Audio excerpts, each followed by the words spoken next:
el Hijo dice, yo soy el Alfa y la Omega, el principio y el fin. Entonces, Él está enseñando acerca de sí mismo. ¿Ok? Cuando nosotros pensamos en Jesús, es más que el hombre que vivía 33 años aquí. Él es el Alfa y la Omega, el principio y el fin, ¿verdad? Hay que entender exactamente quién Él es. Si el Padre es eterno, también el Hijo es eterno, ¿ok? Hay algunos que van a decir o pensar en otras religiones que Jesús nada más fue un profeta, un hombre que vivió. O como Él es un hijo, tiene que tener un principio. No estamos hablando de hijo en el sentido que uno se nace en una familia.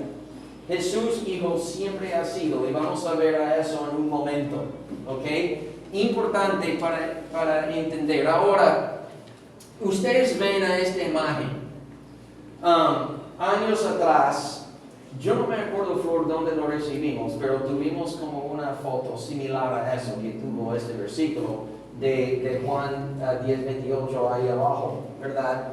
Y tú ves que aquí tenemos manos, son las manos de Jesús, y aquí tenemos el mundo, ¿verdad? Eso es decir que Él tuvo todo que ver con la misma creación y también sosteniendo. Ahora, cuando uno ve una imagen así, como un creador, alguien que sostiene lo que ha creado, porque ama a su creación, ¿verdad?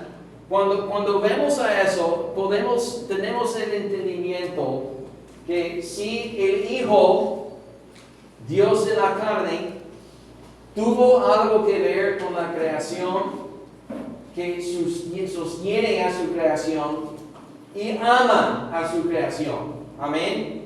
¿Recuerda el domingo pasado hablando de Dios Padre, que parte de quién es Dios Padre es que Él es responsable?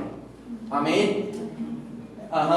Ahora vamos a ver algunas cosas así que son similares cuando hablamos acerca de Dios Hijo. Amén. Ahora, en Juan 1:1 dice que en el principio la palabra existía. La palabra estaba con Dios y la palabra era Dios. ¿Ok? Ahora, estamos hablando, cuando nosotros vemos que Juan, cuando él usa este nombre, la palabra, él refiere a Dios Hijo, el Señor Jesucristo. ¿Por qué? Porque con sus propios ojos,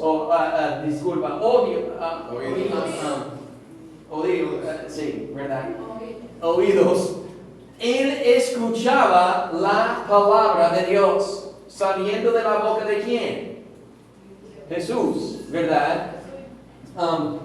También en el Antiguo Testamento podemos ver ejemplos de cristofonías, cuando el mismo Hijo de Dios físicamente aparece y habla, revelando palabra nueva, ¿verdad? Entonces, es por este hecho que Juan refiere a Cristo como la palabra. ¿Ok? Eso es importante para entender. En el principio, cuando él dice en el principio de qué? Del cosmos. Vamos a decir, el primer día de la creación es el principio, ¿verdad? En el principio la palabra ya existía. Entonces, en el principio, Cristo ya existía. existía. Eso es decir que existió antes. Entonces, eso es decir que siempre ha existido. Yo sé que eso es difícil entender cuando estamos hablando de un hombre, porque Jesús es hombre. Amén. Dios en su forma física. Es difícil entender cómo es que podemos tener un hombre sin una tierra. Bueno, yo no puedo explicar eso. Yo no sé, pero es así. Amén. Juan dice que en el principio la palabra ya existía y la palabra, el Hijo, estaba con Dios. Eso es decir que estaba con alguien. ¿Con quién? Con Dios, con Dios Padre, ¿verdad? Entonces, Él estaba existiendo antes que la creación con Dios. Entonces, el Padre también obviamente tuvo que existir antes. Amén. Y la palabra, ¿quién? Cristo era Dios. Entonces está reafirmando que Cristo como el Hijo no fue como creación del Padre. No, Él existía antes del principio, estaba con Dios, Padre, pero también era Dios antes que la creación. ¿Ustedes entienden? Muy importante. Dios Hijo, el Señor Jesucristo y su divinidad siempre ha sido, ¿verdad? El que era, como dice ahí en Apocalipsis, ¿verdad? El que era, el que es y el que es de venir. Entonces, yo entiendo que puede ser difícil para nosotros contemplar a eso cuando estamos leyendo los evangelios y tenemos un hombre caminando, comiendo, conversando, sufriendo, haciendo cosas y hablando y todo como un hombre. Naturalmente la idea es, este señor, este hombre tiene que tener un comienzo. Pero según la palabra de Dios, así es, siempre ha sido. Amén. En realidad, como muchas cosas misteriosas reveladas en la palabra de Dios, hay cosas que no tienen explicación, humanamente hablando.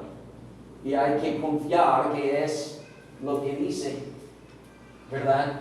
Yo no creo que Juan va a inventar eso, porque es loco, humanamente hablando, ¿verdad? Pero obviamente el Señor mismo dijo a él, así soy, ¿verdad? Eso es, así soy, ¿verdad? Entonces, él, ¿qué era? ¿Verdad? También en Hebreos, el capítulo 1, versículo 1 a 3,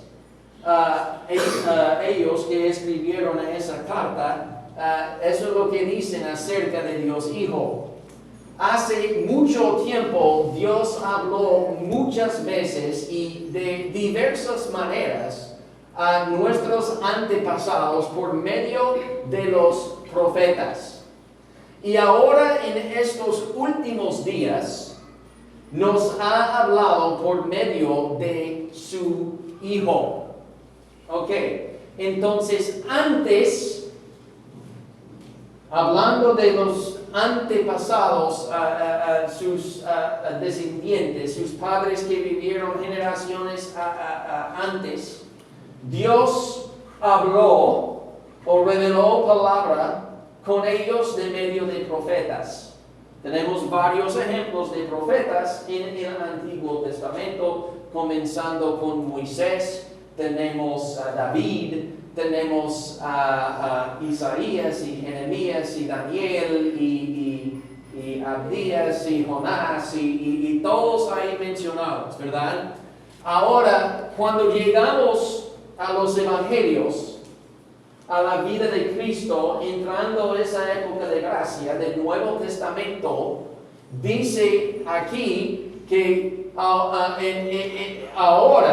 porque estamos hablando del contexto de Hebreos y su tiempo, ¿verdad? Dicen que por medio del Hijo, Dios está hablando con nosotros. Él literalmente vino aquí a la tierra, Dios Hijo, para revelar más palabra. Amén. Entonces, cuando tú lees a los evangelios, en toda esa palabra roja, cada palabra que salió de la boca de Jesús, que está escrito aquí en la Biblia, básicamente todo es nueva revelación. Estamos hablando de cosas que Dios no ha dicho al hombre, o tratando de explicar mejor para poner un mejor contexto para que puedan entender, ¿verdad? Eso es, comunicando de medio de su Hijo. Él hablaba y también entendemos cuando llegamos a Juan 17, cuando Jesús habla del hecho que Él va a volver al cielo para estar con su Padre, ¿verdad? Que va a dejar al Espíritu Santo aquí con la función para confirmar lo que Él ha dicho. Amén. Ustedes entienden. Él hablaba, los apóstoles escucharon y ellos tienen que propagar la nueva revelación que el Señor ha provisto. Amén. Y ahora en esos últimos días, atrás por favor, y ahora en estos últimos días nos ha hablado por medio de su Hijo. Dios le prometió todo al Hijo como herencia y mediante el Hijo creó el universo. Ustedes escuchen de lo que dice. El Hijo también fue involucrado físicamente en la creación. Generalmente, cuando nosotros leemos los primeros versículos en Génesis y estamos imaginando Dios y la creación, que Él habla y pasa, y lo que pasó en el primer día, en el segundo día, en el tercer día, generalmente yo creo que la mayoría de nosotros estamos imaginando nada, y hay una voz, y atrás de esa nada hay como un Dios que habla, yo no sé, como algo que brilla o algo así. Y habla y las cosas se forman, ¿verdad? Pero probablemente tratando de entender lo que dice en Hebreos, el mismo Hijo tuvo algo que ver con la misma creación. Físicamente Él estaba creando la creación.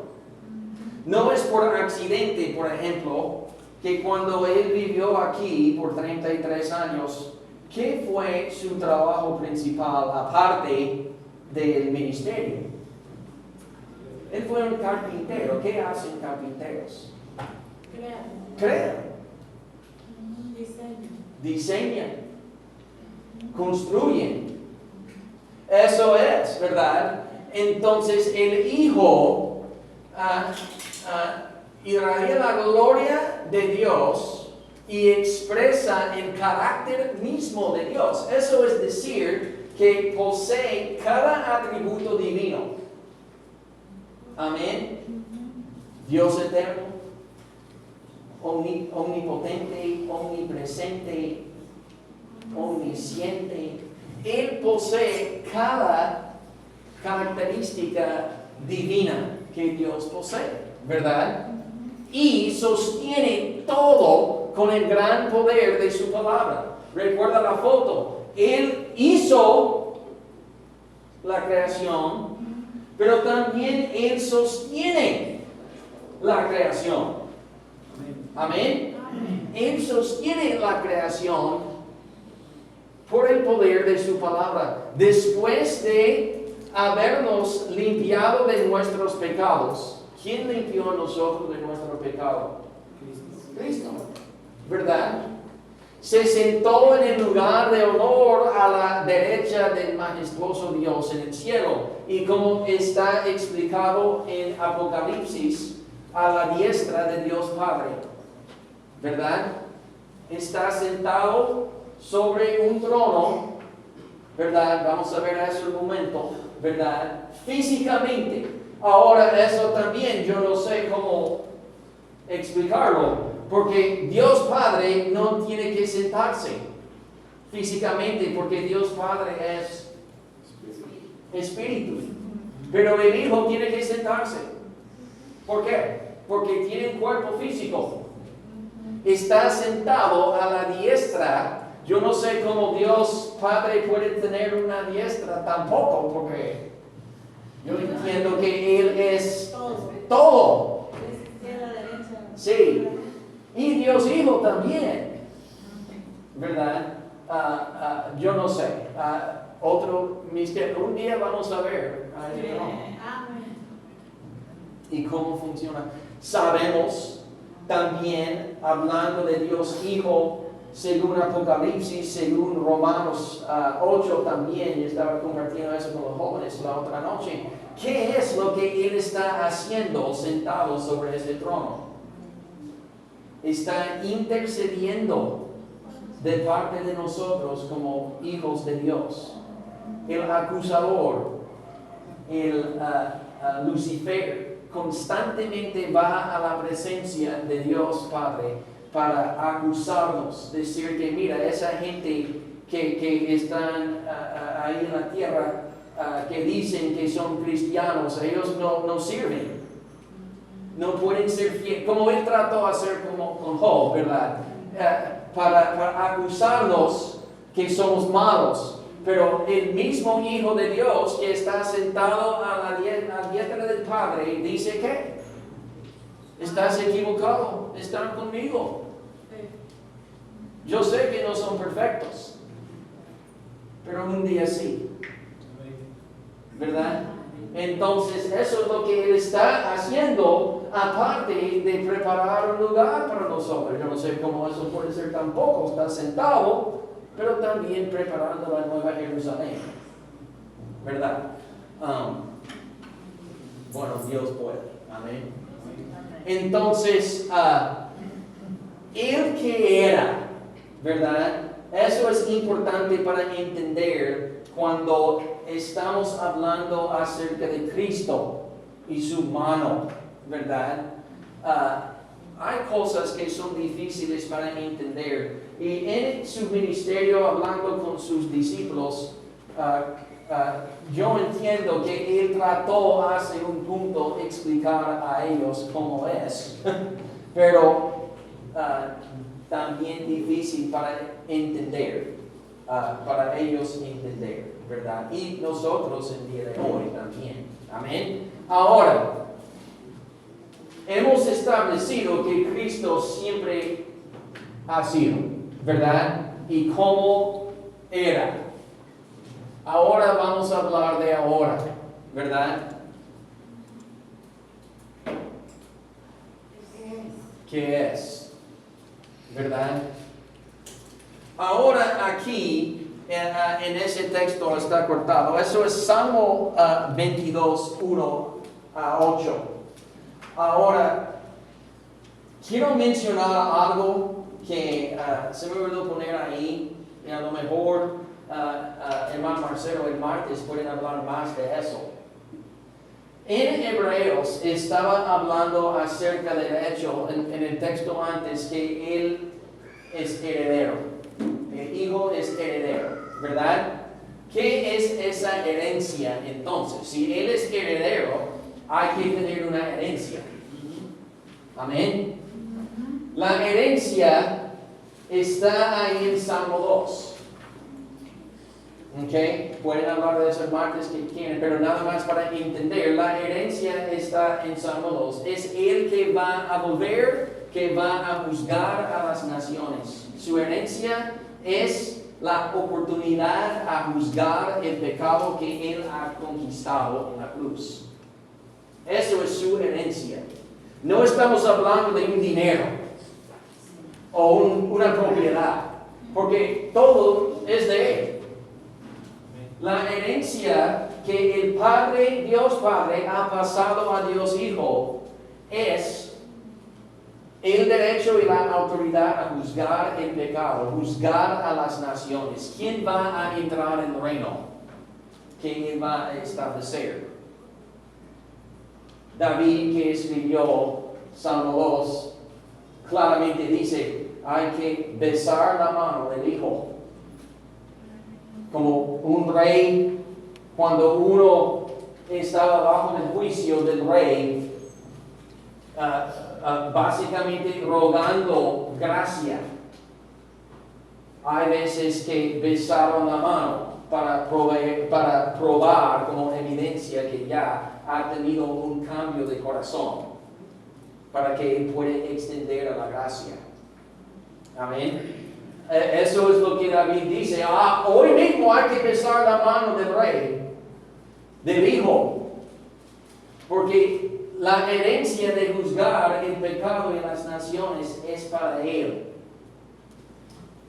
En Lucas 4, cuando Satanás estaba tentando, en 3, ¿verdad? Lucas 3, cuando Él tentaba a Jesús en el desierto, ¿qué es lo que Él dijo? Mira, todo eso es tuyo. Es mejor establecer a tu reino ahora. Juzga a esa gente. Obliga que ellos besen a tu mano. Recibe tu herencia. Ahora, como el hijo pródigo quiso a su herencia ahora. Pero no fue tiempo. Amén. El tiempo realmente fue ¿qué? Venir a morir para salvar. Amén. Mira lo que el mismo David dice aquí acerca del Hijo en Salmo 22. Él dice, Dios mío, ¿por qué me has abandonado? ¿Por qué estás tan lejos cuando vimos por ayuda? ¿Quién hablaba así? Cristo. Es una profecía. Amén. Cada día clamo a ti, mi Dios, pero no respondes. El Hijo hablando con su Padre. Cada noche levanta mi voz, pero no encuentro alivio. Sin embargo, tú eres santo. Estás entronizado en las alabanzas de Israel. Nuestros antepasados confiaron en ti y lo rescataste. Clamaron a ti y los salvaste. Confiaron en ti y nunca fueron avergonzados. Pero yo soy un gusano, no un hombre. Todos me desprecian y me tratan con desdén. Todos los que me ven se burlan de mí. Sonríen con malicia y menean la cabeza mientras dicen, este es el que confía en el Señor. Entonces, ¿qué el Señor nos habla? ¿Verdad? Este salmo habla de relación que el Hijo tiene con su Padre, pero yo entiendo que cuando hablamos de Cristo en el presente, cuando Él vivía su vida. Amén. David probablemente sentía cosas así en su propia vida, porque tuvo a sus enemigos. Pero en realidad las palabras que él usa aquí serían las mismas palabras que el Hijo va a orar a su Padre. Exacto. Amén. Es muy interesante que el Dios, el Hijo que siempre existió, que tuvo parte con la misma creación, que sostiene, que es el verbo o la palabra, amén, también hablaba así en su presente.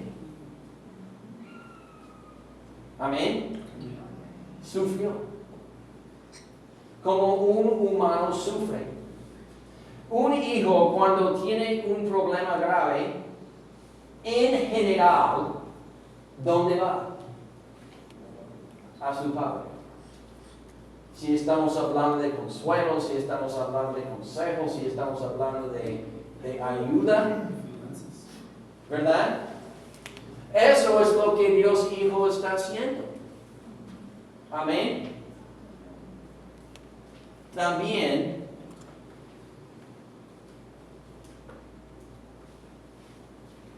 como hablamos en sus Biblias, vamos a ir a Apocalipsis 4.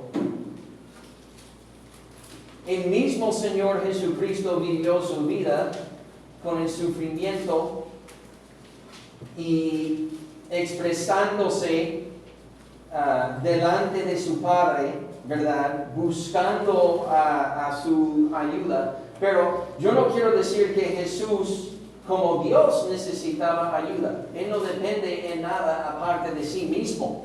Pero Él y su Padre son uno, ¿verdad?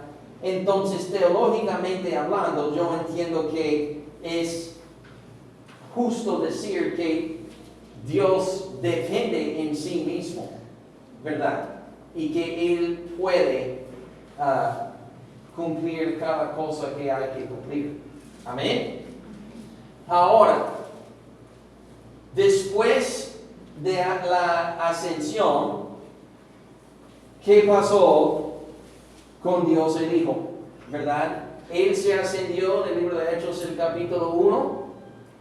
Entendemos que está dicho otra vez en versículo 2 y el versículo 3. Y al instante yo estaba, eso es Juan teniendo visión, ¿verdad? En el mundo espiritual, al instante yo estaba en el Espíritu, y he aquí un trono establecido en el cielo, y en el trono uno sentado.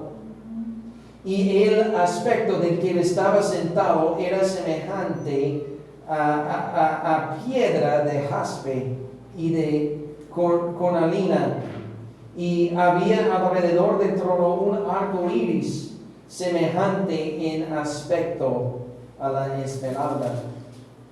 Y alrededor del trono había 24 tronos, y vi sentados en los tronos a 24 ancianos, vestidos de ropas blancas, con coronas de oro en sus cabezas.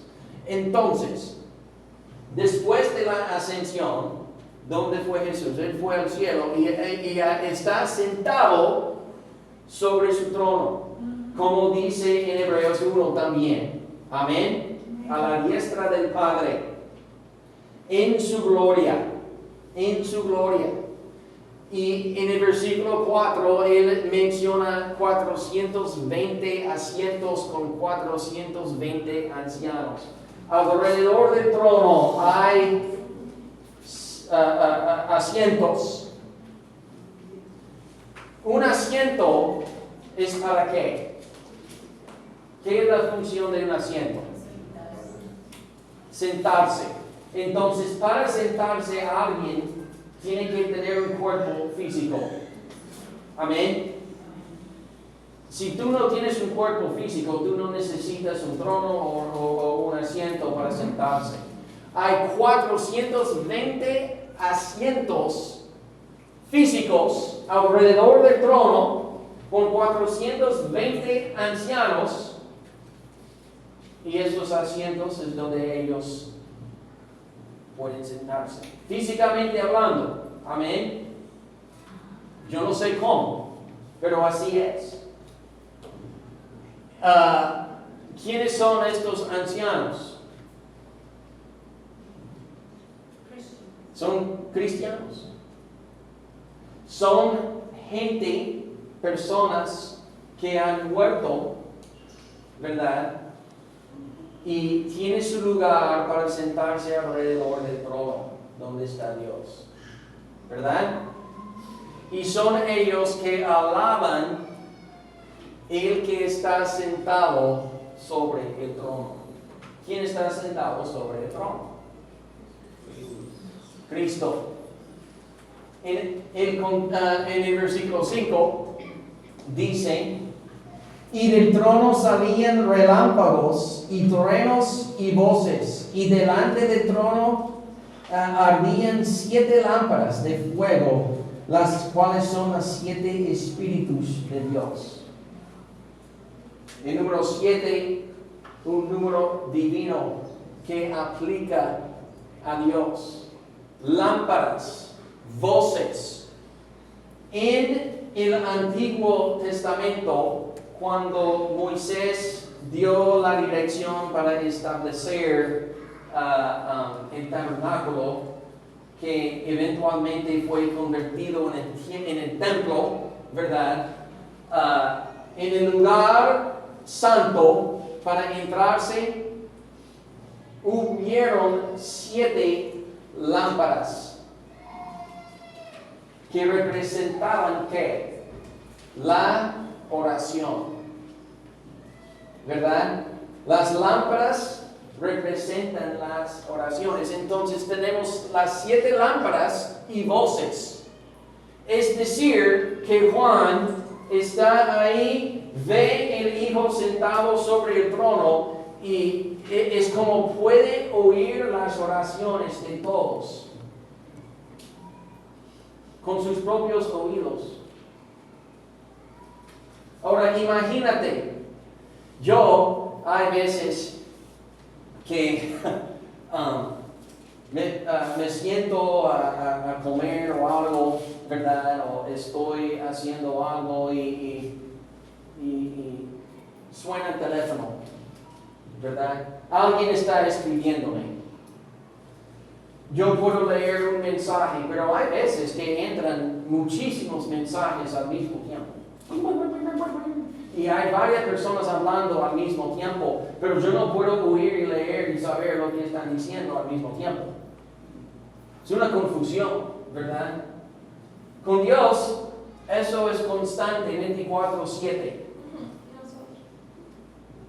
¿Verdad? Y Juan está oyéndolo ahí mismo. Eso es lo que el mismo Señor está haciendo.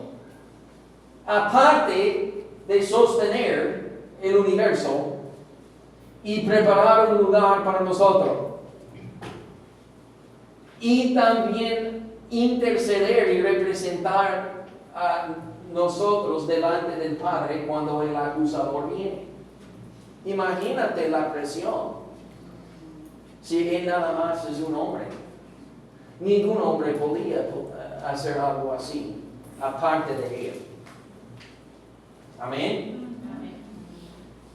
Dice el versículo 6 hasta el versículo 9 que él vio 4 bestias y delante del trono había como un mar de vidrio semejante a cristal y junto al trono y alrededor del trono 4 seres vivientes llenos de ojos delante y detrás. El primer ser viviente era semejante a un león, el segundo era semejante a un becerro, el tercero tenía rostro como de hombre y el cuarto era semejante a un águila volando. Y los 4 seres vivientes tenían cada uno 6 alas y alrededor y por dentro estaban llenos de ojos y no cesaban día y noche de decir: Santo, santo, santo es el Señor Dios Todopoderoso, el que era, el que es y el que ha de venir. Y siempre que aquellos seres vivientes dan gloria y honra y acción de gracias al que está sentado en el trono, al que vive por los siglos de los siglos. Entonces, aparte de esto, ahora el Hijo de Dios está sentado sobre su trono, está sentado a la diestra del Padre, intercediendo también oyendo oraciones, también sosteniendo el universo, amén, también preparando un lugar, amén. A lo mejor él terminó, yo no sé, pero también. Y también está recibiendo alabanza. ¿Tú crees que Dios ponga atención a la gente y a su creación cuando alaba a Él? Yo creo que sí. Entonces, hablando de alguien de multitasking, yo no sé cómo decir eso en español. Hacer muchas cosas al mismo tiempo. Como solamente Él puede. Amén. Es muy interesante que Juan está viviendo el mismo trono y los mismos seres vivientes que Ezequiel vio en Ezequiel 10. Ahora está entendido que cuando Ezequiel está teniendo a su visión de esos 4 seres vivientes, son proféticas de los 4 evangelios. El león, ¿verdad? Mateo, representando al Señor como rey, ¿verdad? El león. El buey, becerro. Marcos, representando a Jesús como un siervo, trabajador, ¿verdad? El hombre, la cara de un hombre. Lucas, el enfoque de su evangelio es presentar la humanidad de Jesús. Y el último, la águila, que representa la divinidad. Juan, enseñando o representando al Hijo como Dios, ¿verdad? Profetizado y cumplido. Y ahora cuando Juan ve a eso en el cielo, los 4 seres continuando a alabar, junto con los ancianos sentados ahí, ¿verdad? A Él. Nosotros mismos ahora, en este servicio de alabanza, hermanos, amigos, ¿qué es lo que estamos haciendo? Estamos alabando al Señor. Eso es lo que tenemos que estar haciendo. Porque Él es digno. Digno es el Señor. Amén. Él no necesita nuestra alabanza. Pero sí nosotros necesitamos estar alabándole. Entonces, si nosotros necesitamos alabarle, Él tiene que poner atención. Amén. Y Él es fiel y Él lo hace.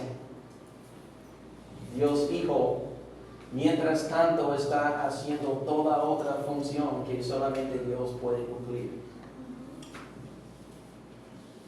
Y no se frustra, no se enoja, no se confunde, no toma ningún error, no se olvida. Increíble para pensar. El Hijo es así. Para terminar, también la palabra nos enseña acerca de quién es el Hijo en el contexto del futuro. Hemos cubrido el pasado, el presente, pero ahora vamos a hablar del futuro. Está entendido que Él venga de nuevo. Amén. Él viene otra vez. ¿Para qué? Primero, para establecer a su reino y recibir a su herencia que hablamos antes. Salmo 2, la herencia. Él va a volver, Él va a juzgar a las naciones para entrar a su reino, para establecer a su reino físicamente aquí en la tierra. Amén. Un milenio, 1000 años, donde Él es rey. Amén. Pero como todo lo que es bueno aquí en esa tierra, desafortunadamente tiene su fin. ¿Por qué? Porque somos pecadores, ¿verdad? Teológicamente hablando de la escatología, yo no tengo mucho tiempo, pero lo que puedo decir es que solamente creyentes entrarán en el reino físicamente.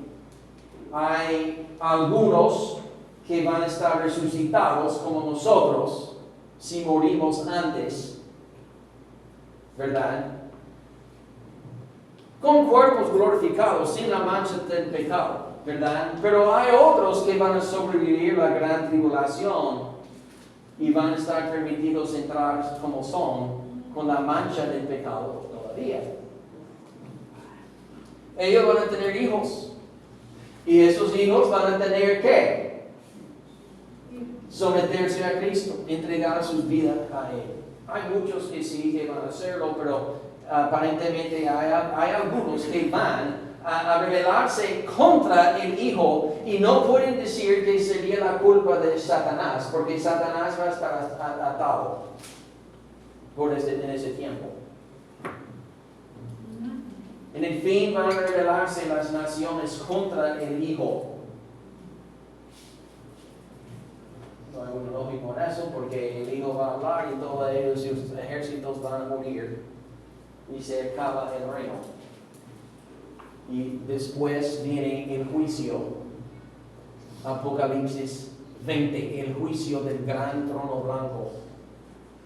Todo el Hades está vaciado, toda la gente que ha muerto, los injustos forman la fila y el Señor va a ejecutar, vamos a decir, parte de su herencia, que es juzgar el pecado en el fin. La gente que forma la fila son gente que nunca van a besar la mano del Hijo. Pero van a arrodillarse y confesar que están equivocados. Pero no importa. Tienen que ir al lago de fuego por su propia voluntad. Eso es lo que está explicado ahí, ¿verdad? Yo entiendo que el Hijo, eso es principalmente lo que va a estar haciendo en el futuro, como de lo que sabemos, de lo que ha estado revelado. Amén. Después del juicio, hay una renovación del universo. Amén. Y todo va a ser perfecto. La nueva Jerusalén, la nueva tierra, los nuevos cielos. Lo que yo entiendo es Dios no va a eliminar todo de cero y comenzar de nuevo. No, estamos hablando de una renovación completa. Amén. Mira lo que dice el capítulo 22. El Hijo, unas de las últimas palabras, bueno, son las últimas palabras que Él dijo aquí. Una de las últimas, en el versículo 12, hablando y Juan oyendo en esa visión: he aquí yo vengo pronto, y mi galardón conmigo, para recompensar a cada uno según sea su obra. Yo soy el Alfa y la Omega, el principio y el fin, el primero y el último. Para nosotros, Él es el primero y el último.